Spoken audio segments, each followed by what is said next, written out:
Jake Morrison stood at the big window of his ship and looked out at the stars. He had been the captain of the Horizon for 3 years now. The ship was not the biggest or the fastest, but it was strong and his crew trusted him. They were far from Earth, looking for new planets and new life forms. "Captain, we are getting something strange on the radio," said Tom Baker, the man who worked the communication equipment. His voice sounded worried. Jake walked over to Tom's station.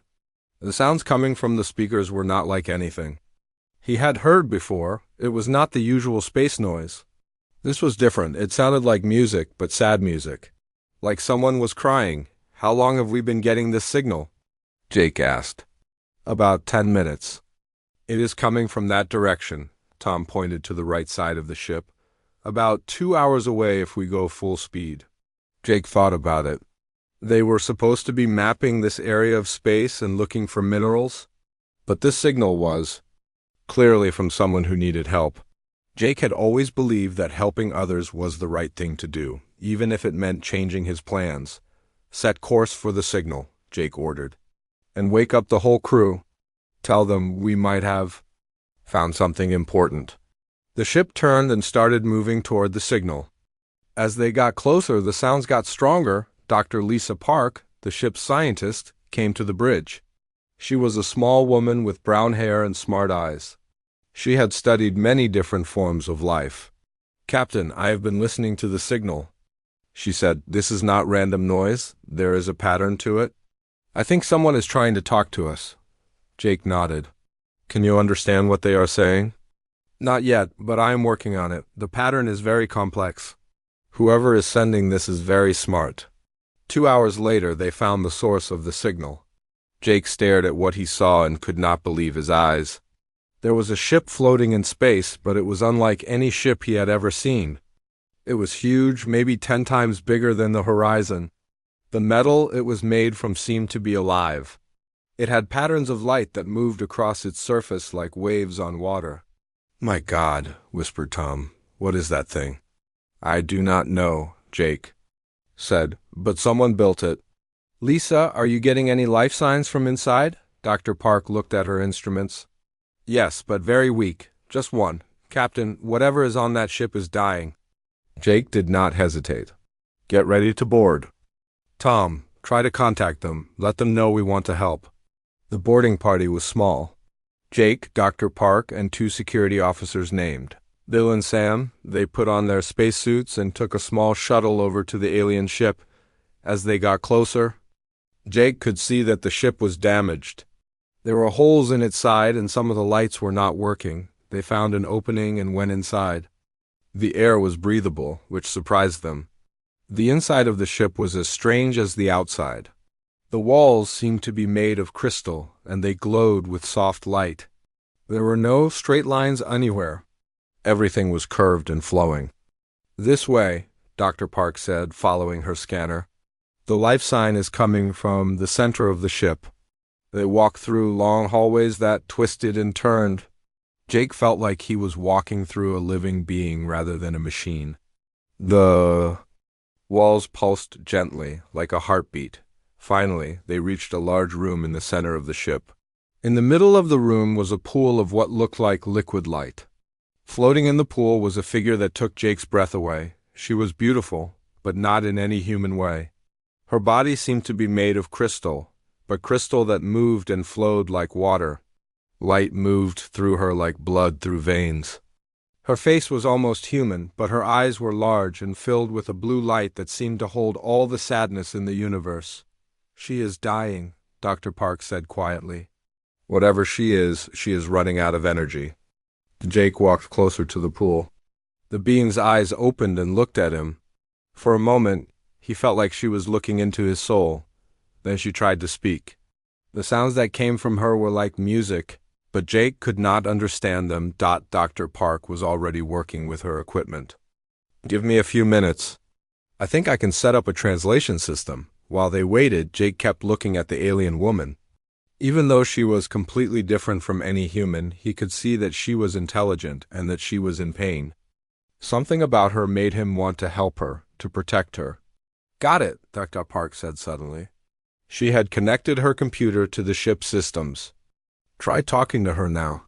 Jake knelt down by the pool. Hello, he said. We heard your signal. We want to help you. The alien woman's eyes widened. When she spoke, her voice was soft and musical, but now Jake could understand her words. You came, she said. I have been calling for so long. I thought no one would hear me. We heard you, Jake said. What is your name? I am Zara of the HFY people. I am the last of my ship's crew. The others died when our power systems failed. Dr. Park stepped forward. What happened to your people? Zara's crystal form seemed to dim with sadness. My people are dying. All across the galaxy, the HFY are fading away. There is a sickness that eats our energy, our very life force. I was looking for a cure when my ship broke down. Jake felt his heart break for her. How many of your people are left? Not many. Maybe a few thousand scattered across many worlds. Once, we were millions. We were the oldest race in the galaxy. We thought we were the wisest, but we were wrong. What do you mean? Jake asked. Zara looked at him with those deep blue eyes. We became proud. We thought we were better than other races. We stopped helping others. We only cared about ourselves. And now, when we need help the most, we are alone. Jake stood up and looked at his crew. He could see the same thought in all their faces. These people needed help, and that was all that mattered. You are not alone anymore, Jake said. We will help you find a cure for your people. Zara stared at him. You would do that? But you do not even know us. We are strangers to you. That does not matter, Jake said. People helping people is what makes us human. And maybe, if we work together, we can save your race. For the first time since they had met her, Zara smiled. The light in her crystal form grew brighter. I have studied many races across the galaxy, but I have never met people like you. You offer to help someone you just met. This is not common in the universe. Dr. Park was already examining the alien technology. Captain, this is incredible. Their science is thousands of years ahead of ours. If we can understand even a small part of it, we could help millions of people. Jake nodded, but he was not thinking about the technology. He was thinking about Zara and her people. He had made a promise, and he intended to keep it. Zara, can you tell us more about this sickness that is killing your people? Zara's form flickered as she gathered her strength. It started long ago. We think it came from our experiments with the basic forces of the universe. We tried to become like gods, but we created something that destroys us instead. There has to be a way to stop it, Jake said. I have searched for many years. I have found small clues, but nothing that can save us all. Zara looked at Jake with hope in her eyes. But maybe, with your help, we can find a way? Jake smiled at her. Then let's get started. 3 weeks had passed since they found Zara floating in her dying ship. Jake had ordered his crew to bring her aboard the Horizon, along with as much of her technology as they could safely move. The ship's medical bay had been changed into something that could keep Zara alive while she recovered her strength. Dr. Park worked day and night to understand HFY science. The alien technology was like nothing humans had ever seen. Instead of using metal and electricity like human machines, the HFY built everything from living crystal that responded to thought and emotion. It's amazing, Dr. Park told Jake, as they stood in the lab. Their computers don't just calculate, they actually think and feel, and their power source is not nuclear or solar. They use the energy that flows between all living things. Jake watched Zara through the clear wall of her recovery chamber. She was stronger now, and the light in her crystal body was brighter. But he could still see the sadness in her eyes when she thought no one was looking. How is she doing? Jake asked. Better, her energy levels are stable now. But Jake, I need to tell you something. The more I learn about her people, the more I understand why they are dying. Jake turned to face Dr. Park. What do you mean? The HFY live for thousands of years. They are incredibly smart and powerful. But they stopped caring about other people. They became cold and distant. I think that is what made them weak against this plague. I don't understand. Dr. Park pointed to some charts on her computer. Look at this. The plague attacks the connections between Kethtai minds. It feeds on isolation and selfishness. The more a Kethtai cuts himself off from others, the faster the plague kills him. Jake thought about this. So the cure is not just medical, it's about bringing them back together. Exactly. And that's where you come in. Me? Jake, in the past? 3 weeks, Zara has changed. She was dying when we found her.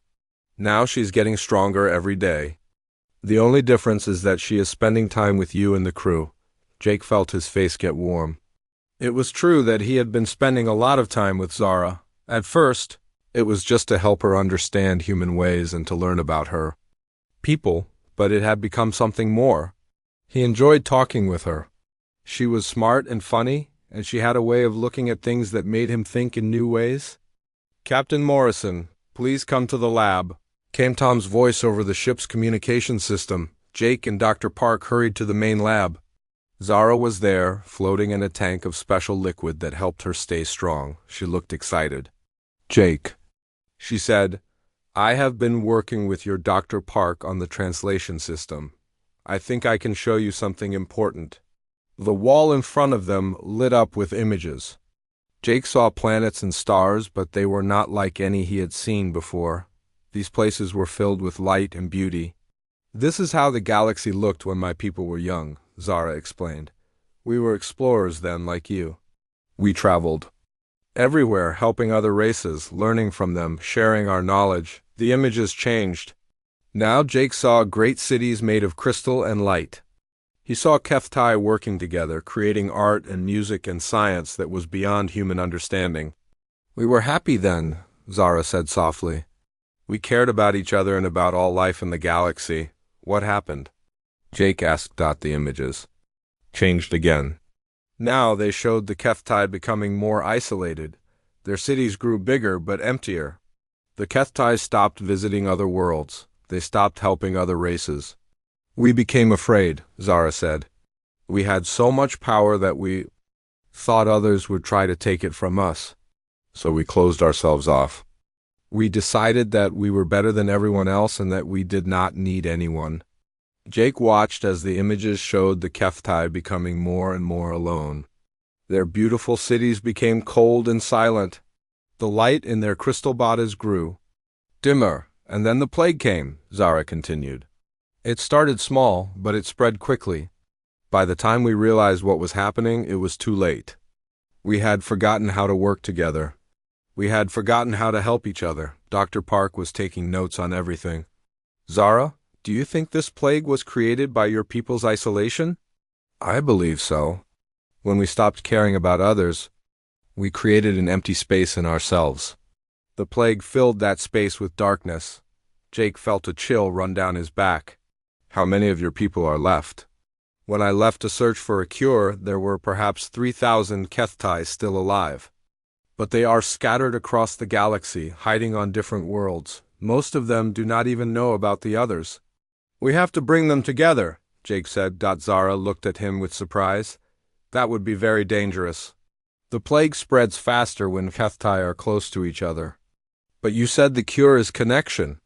Maybe the risk is worth it." Zara was quiet for a long moment. Then she smiled and her whole body grew brighter. "You are right. My people have been running from each other for too long. But how can we convince them to come together?" Dr. Park looked up from her notes. "We need to show them what we have learned here. Zara, you are stronger now than when we found you. If other Kethtai can see that, maybe they will listen." Over the next few days, Jake and his crew worked with Zara to contact the surviving Kethtai. It was not easy. Many of them were afraid to respond to any communication. Others were too weak to answer, but slowly they began to get responses. Jake listened as Zara spoke to her people in their musical language. He could not understand the words, but he could hear the emotion in their voices. Fear, hope, loneliness, and desperate need. "There is a group of about 50 Kethtai hiding on a planet called Veltar," Zara told Jake after one of these conversations. "They are very sick, but they are willing to meet with us." Jake made his decision quickly. Set. Course for Veltar. During the journey, Jake spent more time with Zara. They would sit in the observation deck, looking out at the stars while she told him stories about her people and their history. Jake found himself looking forward to these conversations more than anything else in his day. "Your people fascinate me," Zara said one evening. "You are so young compared to the Kethtai, but you have something we lost long ago." "What is that?" "You still believe in helping others, even when it is dangerous for you. You found me dying in space, and without knowing anything about me, you decided to help. Most races would have been afraid." Jake thought about this. "Maybe that is because we are young. We have not had time to become scared of each other. Or maybe it is because humans understand something that the Kethtai forgot." "What is that?" Zara turned to look at him, her blue eyes bright with emotion. "That being alone is the worst thing that can happen to any living being. You humans would rather face danger together than be safe alone." Jake felt something warm grow in his chest. "Is that why you are getting stronger?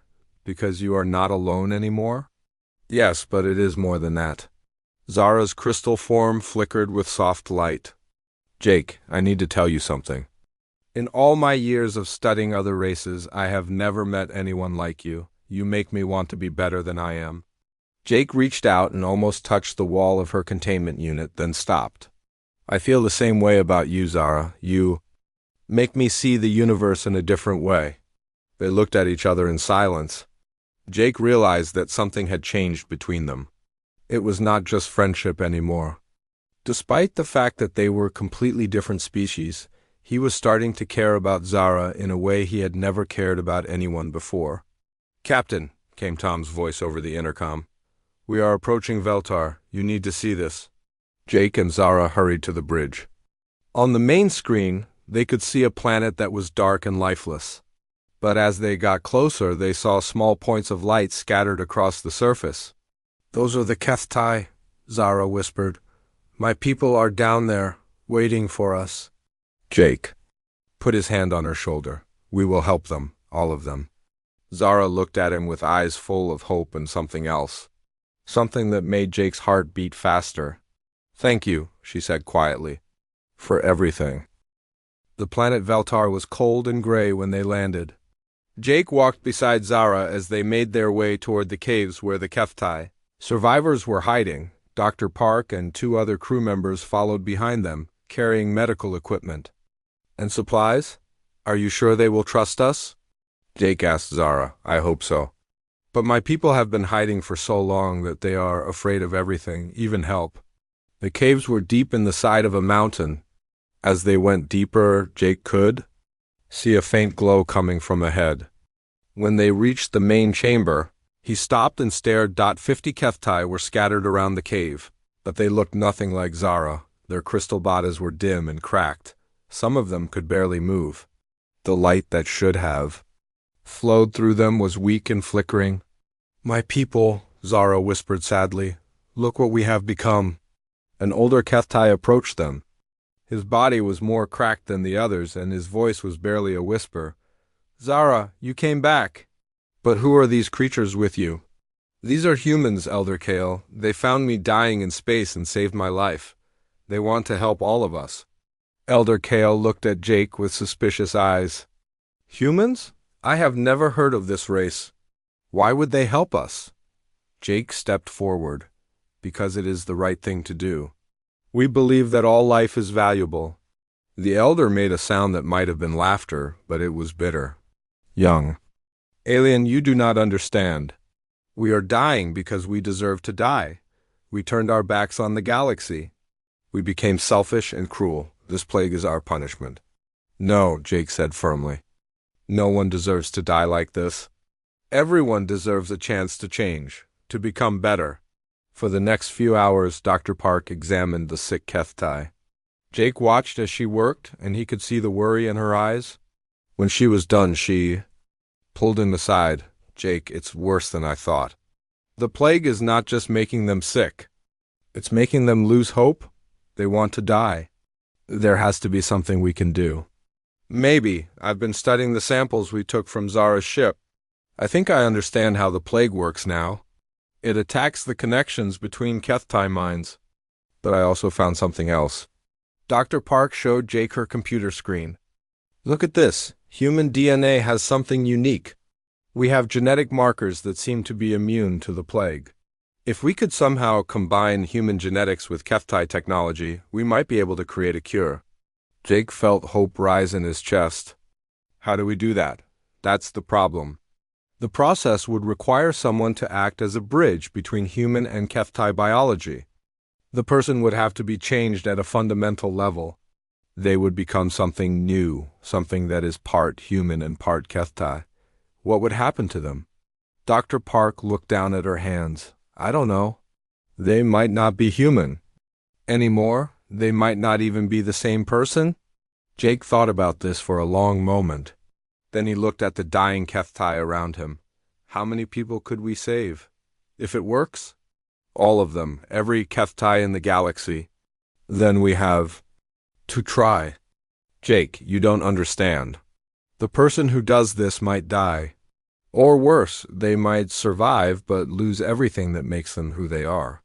Jake looked through the cave entrance at the horizon sitting on the planet's surface.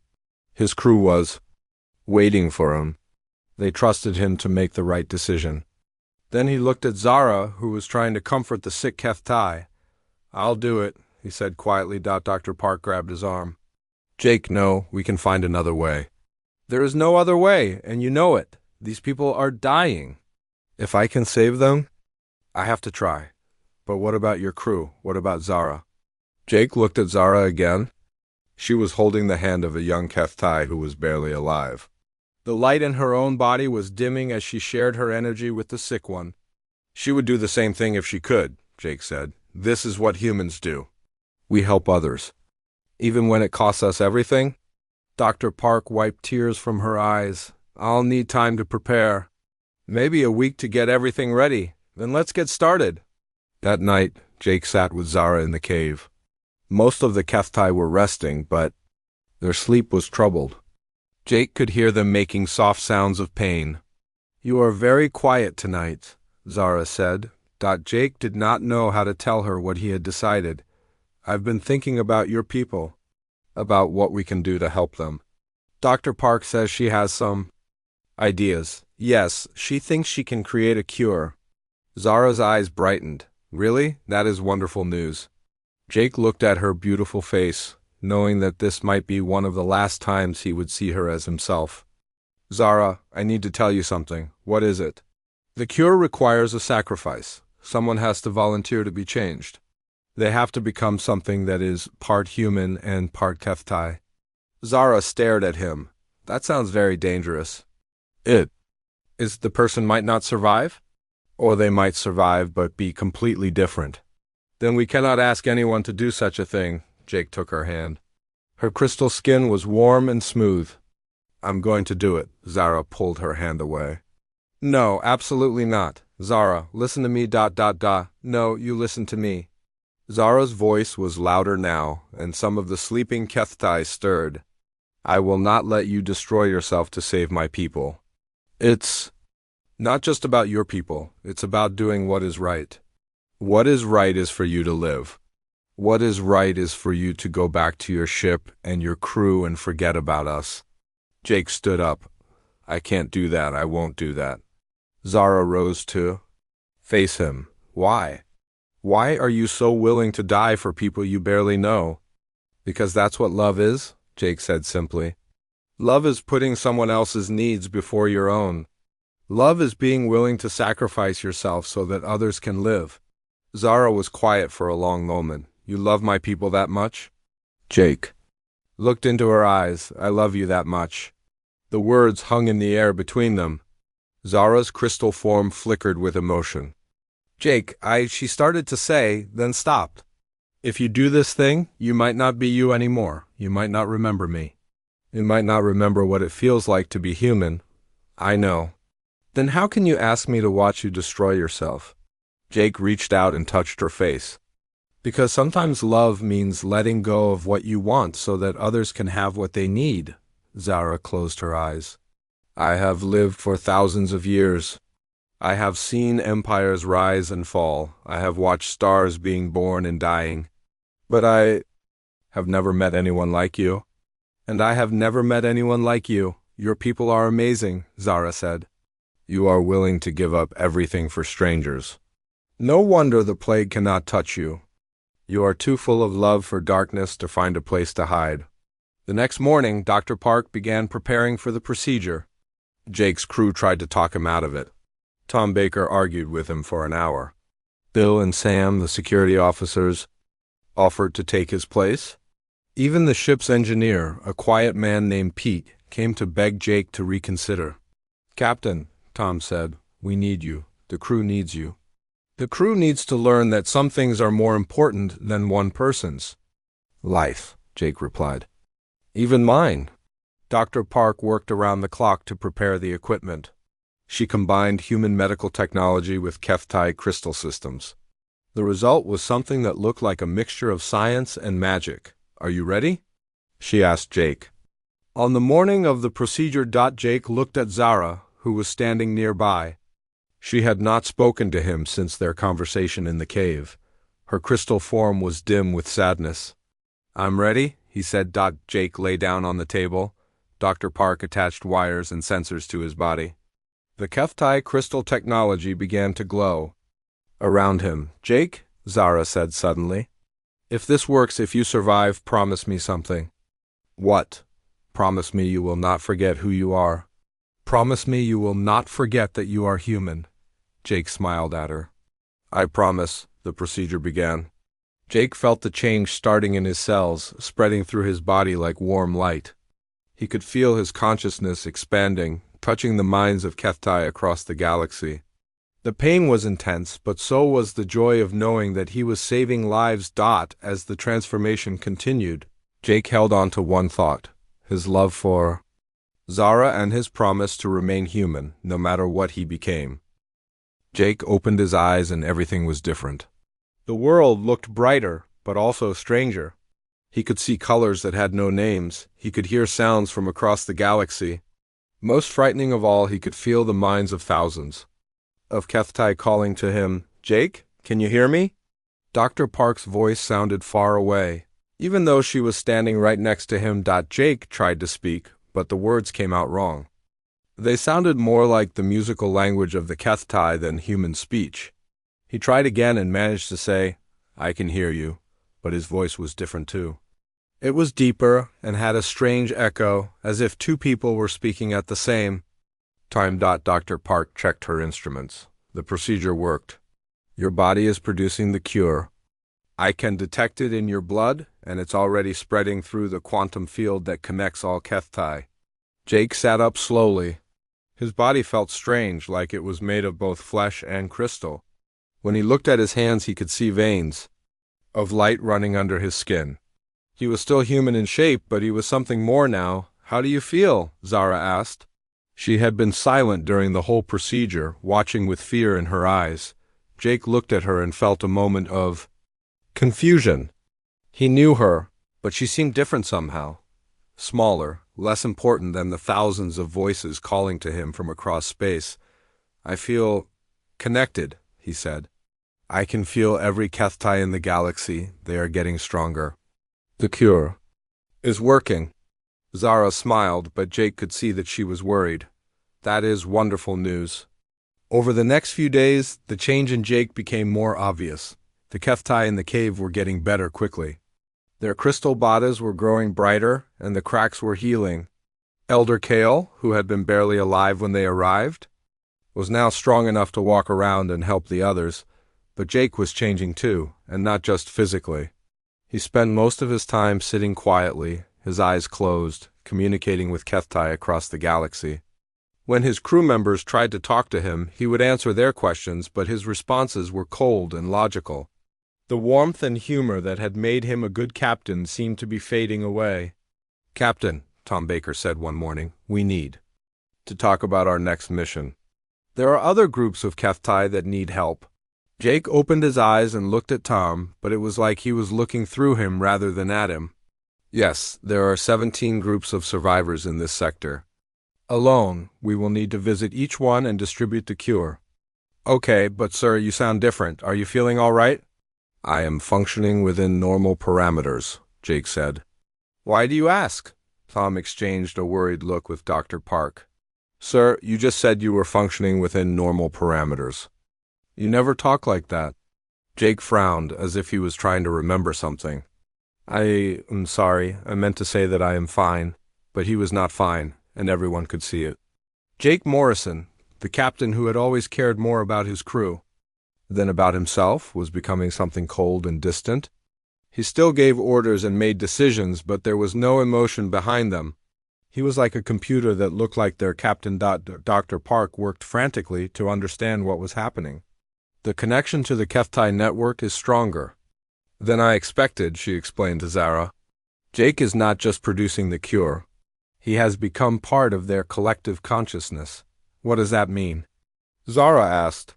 It means that every day he becomes less human and more HFY. His individual personality is being absorbed into the group mind. Zara felt her crystal heart break. Can you stop it? I don't know. If I disconnect him from the network, the cure might stop working. Thousands of HFY would die. And if you don't disconnect him? Dr. Park looked down at her hands. We might lose Jake forever. That night, Zara found Jake standing outside the cave, looking up at the stars. She approached him carefully. Jake, it's me. Can we talk? Jake turned to look at her. For a moment, his eyes seemed normal, and Zara felt hope. But then the distant look returned. Of course, Zara. What do you wish to discuss? The formal way he spoke made Zara want to cry. I want to talk about us, about how you are changing. I am becoming what I need to be to help your people, but you are losing yourself in the process. Jake was quiet for a long moment. Perhaps the individual is less important than the collective good. Zara stepped closer to him. That sounds like something the old HFY would have said. Before we learned to value individual lives, the old HFY were more efficient. The old HFY were dying because they forgot how to love each other as individuals. Zara reached out and took his hand. Jake, do you remember why you decided to help my people? Jake looked at their joined hands. It was the logical thing to do. No, Zara said firmly. It was because you loved me. It was because you cared about me as an individual, not as part of a group. For a moment, Jake's face showed confusion. Love, he said slowly, as if trying to remember what the word meant. Yes, love. The thing that makes humans different from every other race in the galaxy. The thing that saved my people. Jake pulled his hand away from hers. Love is inefficient. It causes beings to make irrational decisions. Zara felt tears forming in her crystal eyes. Jake, please. Try to remember who you were. I remember. Captain Jake Morrison of the ship Horizon. But that person was limited. I am more now. I can help more people. I can save entire civilizations. But you cannot love anymore. Jake looked at her with those cold, distant eyes. Love is not necessary for my function. Zara turned away from him. Then you are not Jake anymore. You are just another HFY who has forgotten what it means to care about individuals. Over the following weeks, Jake's transformation continued. He efficiently organized the rescue of HFY survivors across the galaxy. Under his direction, the Horizon visited dozens of worlds. Delivering the cure and bringing the scattered survivors together, the cure worked perfectly. Every HFY who received it was healed. The plague that had threatened to destroy their entire race was finally defeated. But the cost was becoming clear to everyone. Jake barely spoke to his crew anymore except to give orders. He did not eat with them or share stories like he used to. He spent all his time connected to the HFY network, managing the rescue operations. With cold efficiency, Dr. Park tried several times to talk to him about the changes, but he dismissed her concerns. The mission is proceeding successfully, he would say. Personal considerations are irrelevant. Tom Baker, who had been Jake's friend for years, finally confronted him directly. Captain, you're not the same person anymore. We're losing you. Jake looked at him with no emotion on his face. You are not losing me. I am simply becoming more than I was. More, you're becoming less. You used to care about us. You used to laugh and joke and worry about our safety. Now you treat us like tools. I treat you according to your function and capabilities. This is more efficient. Tom's face turned red with anger. We're not functions, Jake. We're people. We're your friends. Jake was silent for a moment. Then he said, I understand that you are emotionally attached to my previous personality. But you must accept that change was necessary for the greater good. That night, Zara made a decision. She could not watch Jake disappear completely. Even if it meant risking the lives of her people, she had to try to save the man who had saved them all. She found Dr. Park in the lab, working late as usual. Lisa, I need your help. What can I do? I want you to disconnect Jake from the HFY network. Dr. Park looked up from her work. Zara, if I do that, the cure might stop working. Your people could start dying again, I know. But if we don't do something, Jake will be lost forever. And what good is saving my people if we lose our souls in the process? Dr. Park was quiet for a long time. It would be very dangerous. The shock of disconnection might kill him. He is already dying, Zara said sadly. Every day he becomes less himself. At least this way, he has a chance to come back to us. And if your people start dying again? Zara's crystal form dimmed with sadness. Then we will face that when it happens, but I cannot let Jake sacrifice his humanity for us. That is not what he would want. Dr. Park nodded slowly. When do you want to do this? Tonight. Before he changes so much that there is nothing left to save. As they prepared for the dangerous procedure, Zara prayed to whatever gods might be listening. She was about to risk everything on the hope that love was stronger than duty, and that the man she had fallen in love with was still somewhere inside the cold stranger Jake had become. Dr. Park worked quietly in the medical bay while Jake slept. His body lay on the table, connected to dozens of wires and machines. The crystal veins under his skin pulsed with light as he communicated with HFY across the galaxy, even in his sleep. Zara stood beside the table, watching Jake's face. Sometimes, for just a moment, he would look like the man she had fallen in love with. But then the cold mask would return, and she would remember why they had to do this. Are you sure about this? Dr. Park asked one more time. Once I start the disconnection, there will be no going back. I'm sure, Zara said. Jake saved my people, but he is losing himself. I cannot let that happen. Dr. Park nodded and began typing commands into her computer. I am going to do this slowly. If I disconnect him all at once, the shock might kill him. The first stage began. Jake's body tensed as some of the connections to the HFY network were cut. On planets across the galaxy, HFY survivors felt the cure weaken slightly. Some of them began to worry. Jake's eyes opened suddenly. What are you doing? He asked. His voice was still cold, but there was confusion in it now. We are bringing you back, Zara said. Jake tried to sit up, but the restraints held him down. You must stop this immediately. The network requires my presence. Without me, the cure will fail. Maybe, Zara said. But without this, you will fail.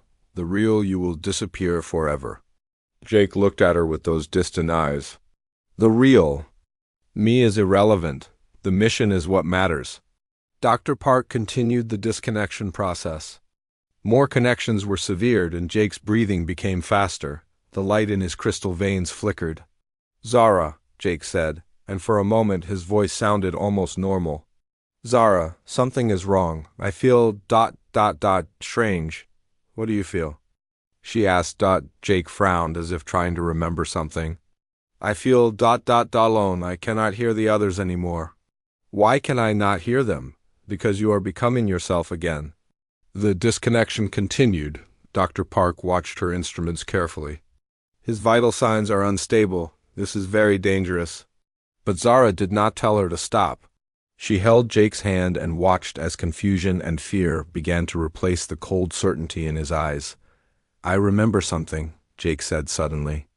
There was a woman. She was beautiful, made of crystal and light. She was dying, and I wanted to help her. Zara's heart jumped. Do you remember her name? Zara, Jake whispered. Her name was Zara, but that does not make sense. Zara is here with me? How can she be in two places? Jake, I am that woman. You saved me. You saved all of my people. Jake looked at her with growing recognition. Zara? Is it really you? But you look different. You look real. I am real. We are both real. Dr. Park cut more connections. Jake cried out in pain as his consciousness snapped back toward his own body. Across the galaxy, Kethtai felt the cure growing weaker. Some of the weakest ones began to feel the first touch of the plague returning. Stop, Jake gasped. Please. Stop, my people need me. The Kethtai are dying. They are not your people, Zara said firmly. Your people are on this ship. Tom and Bill and Sam and Dr. Park. They are your crew, your friends, your family. Jake looked around the medical bay, as if seeing it for the first time. Tom? Where is Tom? He is on the bridge, worried about you. They are all worried about you. I remember Tom, he makes terrible jokes, but I laughed anyway because because I cared about him. Jake's voice was getting stronger and more human. I cared about all of them. Dr. Park prepared for the final. Disconnection. This is the most dangerous part. When I cut the last connections, either he will come back to us completely or we will lose him forever. Zara squeezed Jake's hand. Jake, listen to me. You have to choose now. You can stay connected to the network and save the Kethtai, but you will lose yourself. Or you can come back to us and be human again. Jake looked at her with eyes that were becoming clearer every moment. But if I come back, your people will die. Some of them might. But Jake, you taught me something important. You taught me that love is more important than survival. You taught me that caring about individuals is what makes life worth living. I do not want your people to die because of me. And I do not want you to die because of my people. Dr. Park's finger hovered over the final control. I need a decision now. His body cannot take much more of this. Jake closed his eyes. In his mind, he could still feel the thousands of Kethtai connected to him. They were calling to him, begging him not to abandon them. But he could also feel something else, the warmth of Zara's hand in his, the loyalty of his crew, the love that had made him human. Do it, he whispered. Dr. Park pressed the control. The last connections to the Kethtai network were severed. Jake screamed as his consciousness crashed back into his own body.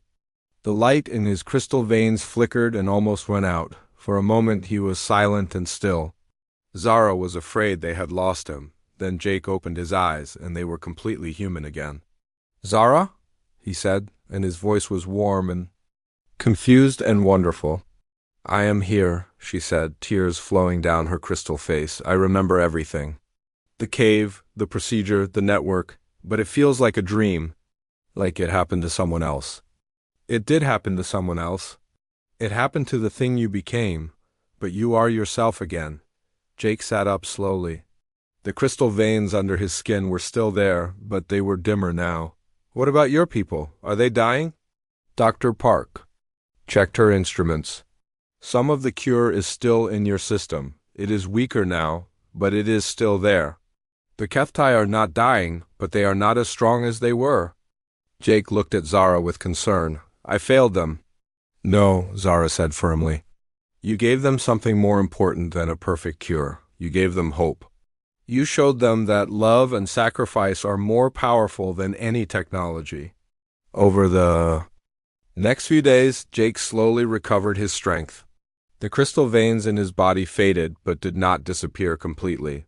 He was still partly connected to the Kethtai, but now the connection was his choice, not an overwhelming compulsion. Reports came in from across the galaxy. The Kethtai were surviving, even with the weaker cure. More importantly, they were working together in ways they had not done for centuries.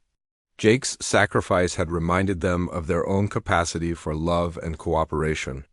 There is something I need to tell you, Zara said to Jake as they stood together on the observation deck. What is it? When I disconnected you from the network, I was terrified. I thought I might be dooming my entire species to save one person. That was a terrible choice to have to make? No, it was the right choice. Because I finally understood what you had been trying to teach me all along. What is that? Zara took his hand. That individuals matter. That love matters. That saving one person's soul is worth more than saving 1,000 bodies. Jake smiled at her. I think your people have learned that lesson too. Yes, and they learned it from you. From your crew, from humans. They stood together and comfortable. Silence, watching the stars. Finally, Zara spoke again. Jake, I need to ask you something. Anything. Will you stay with me? Will you help me rebuild my people, not as subjects in a network, but as individuals who choose to care about each other? Jake looked at her beautiful crystal face, and he felt his heart fill with joy. Zara, I would be honored to spend my life with you. Through her tears, she whispered, Don't leave me, I love you, I'll improve. Jake pulled her close. You don't need to improve. You are already perfect, and I will never leave you. As they held each other, Jake realized that he had found something better than saving the galaxy. He had found love, and through love, he had found a way to save both himself and the woman he cared about more than life itself. The Kethtai would survive and grow strong again. But more importantly, they would remember that true strength came not from power or technology, but from the simple human truth that every individual life was precious and worth fighting for.